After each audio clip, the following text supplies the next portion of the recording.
Ezio becomes an assassin in order to avenge the tragedy that's befallen his family. People that are very close to him are taken from him, and he's been branded a traitor and a criminal. The city guards who once respected him now hunt him, and the very people that claimed they would help him in his time of need have now turned against him. Right after this event happens, he finds that mercenaries, prostitutes, and thieves are not the people that he should be fearing, but actually are the most trustworthy people. What was important for me when we built the world of Assassin's Creed 2 is that you felt that you were part of one group of individuals. So we said, let's use the underworld, and so that's your family. The three factions that we have are thieves, courtesans, and mercenaries, which will all help you either distract, elude, or literally beat up your enemies. The faction leaders will be met along the path in Assassin's Creed, and they will be asking you a couple of things to help them as they're helping you. So it's sort of a mutual trade-off between the two. A lot of people will end up helping Ezio. There's his uncle Mario that he hasn't seen many years that will help him tone his fighting skills.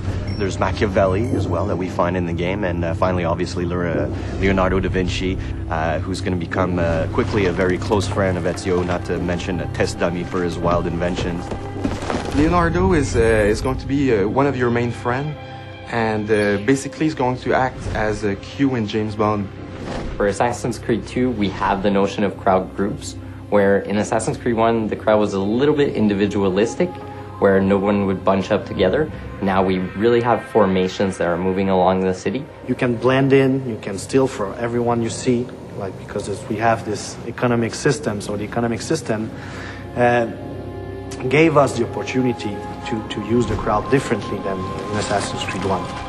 Banking came up just a few years previous to the time period that Assassin's Creed 2 is set. Some of the most prominent Italian families actually went into banking.